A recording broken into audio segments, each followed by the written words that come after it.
Hi, Sierra Jade. This video is for you today. Today is your 14th birthday. Grandma can't hardly believe it's been 14 years already since you came into the world, since I got to hold you and give you your bath and see you be born, being at your mommy's side. And it's just been such an amazing experience. And whenever one of you have a birthday, I always think about, sometimes people talk about what would they say to their younger self. And I think, well, I can't really go back and talk to my younger self, but I can leave these videos for you and your cousins so that you can look at them someday and maybe you'll gain some understanding about life from kind of like a time. What's that called? When you travel in time. So things will be a lot different when you're grandma's age. And so I guess, but some things stay the same, no matter how much technology in the world changes, human beings stay kind of the same. And so I was thinking about you yesterday, and I was thinking about things I'd like to share with you that I learned along the way that I didn't know when I was your age, because somebody else didn't know them either. And one of the first things is that I don't really believe in mistakes anymore. I think life is kind of like being an inventor. I remember reading that when Thomas Edison um, created the light bulb, that he did 1,000 different tries before he finally got what he wanted. And I read in a book one time that he said that those 1,000 and some tries weren't mistakes. They were all learning about what didn't work. And he had to learn about what didn't work in order to get to what did work. And so I think life's kind of like that. Like along the way, we make choices and we see what works and what didn't work. When life really doesn't work for somebody, it's because they're not paying attention to what isn't working and then trying something else and moving further on. And sometimes people think of their life as having been making mistakes, and then they shame themselves and blame themselves. And that's kind of like getting your car stuck in the mud. You're just spinning your wheels and you're not going anywhere. But when you think of life like being an inventor and you wake up curious about life, like what's going to happen today? What kind of choices am I going to make today? And what is life going to present to me? Because when you're younger and you're littler than you are now, you don't have a lot of control over your life. And adults don't have a lot of control either, but they get to make different choices than you get to make when you're a child. And so, as you grow up, I would just like you, as you become an adult, to not be afraid to make choices in your life, that you can trust yourself and you can pay attention to what works and doesn't work for you, not only in the choices that you make about your career and your relationships, but also about the people that you choose to have in your life, because you'll learn what you like about other people, what you like about yourself. The more you like yourself, actually, the more you find people that are likable. That's the first great secret. Or the second one, I guess, I just presented, is that the more you love yourself, the more you're capable of loving other people. There's a great quote in the Bible that says, love your neighbor as thyself. And people don't understand that that means we first have to love ourselves in order to love someone else equally.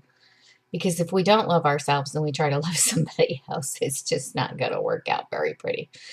So learning to love ourselves first and then loving someone else, from that cup filled till it's fully overflowing onto somebody else is a lot better than having a half empty cup. And I want you to remember that, as parents, we like to make our kids think we have all the right decisions and we're doing all the right things, because we don't want you to be scared that we might be driving this car down the road and not really have a map to do it sometimes. There's a lot more information out there now than there was years ago. So parents don't have to second guess themselves as much. They can, find things in books and research. But ultimately, parents are kind of inventors too. And they're doing things that they think will work, And so, um,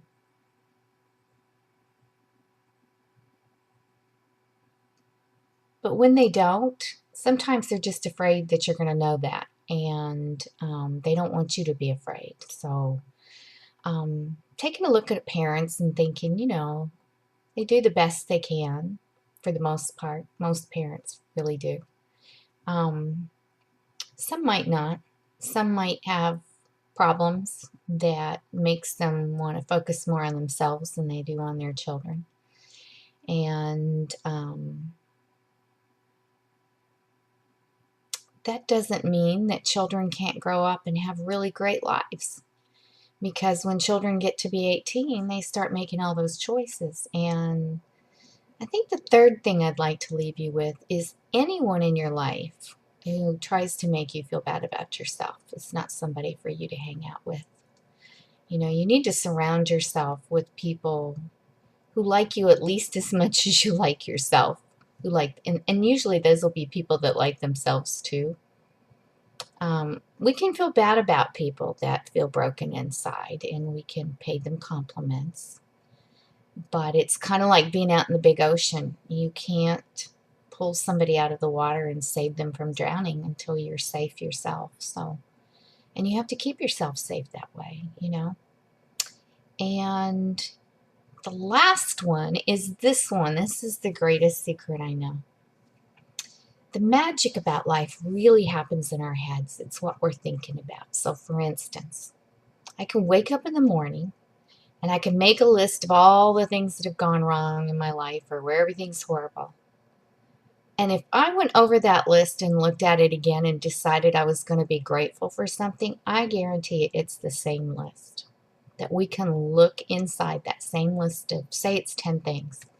10 things to be grateful for. And we can make ourselves feel better about our lives. Our feelings really do come from our thinking. And so just being curious about life, like the inventor, and being grateful for everything that we have, it brings more to us. So, like, if we're grateful for all the love we have, there's going to be more love. If we're grateful for the money that we have right here, right now, it's going to attract more money instead of pushing it away. See, when people feel resentful, that's usually about either wanting something that they think they can't have, or it's about not respecting their own boundaries. And even with money, that can be the case. Say, for instance, you make X amount of dollars in a week and you spend more than X amount of dollars, you're going to feel resentment because you think there's never enough money. But what's really happening is you're overspending yourself. You have to spend what you have, no more. And being grateful for what we have and not dreaming, thinking we have more is a good place to start. It's just like with love and relationships and school, and you can apply that principle pretty much to everything. And then anger. Anger should be reserved for when we tell somebody what our boundary is and they step around it, or they step over it, or they step through it. Anger is usually a good sign that there's something that needs to be looked at, and a boundary needs to be set. And that's one of those learning experiences. What do I like and what I don't like? Grandma doesn't like it when people cross my boundaries and they don't listen to me when I say I don't like this or I don't like that, and they do it anyway. Those aren't safe people for me to be around, and I don't need to be with them. And and the reason that is because I've learned to like myself. I can keep myself company. And I know you were an only child when you were born, and only children really have an advantage because a lot of times they learn to keep themselves company, and they learn how to play by themselves, and they have a very creative imagination, and they can find things to do and find ways to make themselves happy when they're alone. And that's a good thing. Hang on to that. Anyway, I've gotten kind of long-winded, but I was just thinking about you and how grown up you are and how incredibly proud I am of you. You're an amazing young woman. And I can't wait to see where this journey takes you. I know I won't always be on this journey with you, but for the part of it that I've been so privileged to be on with you, it's just been an amazing ride, and I'm glad you had such a happy, happy birthday.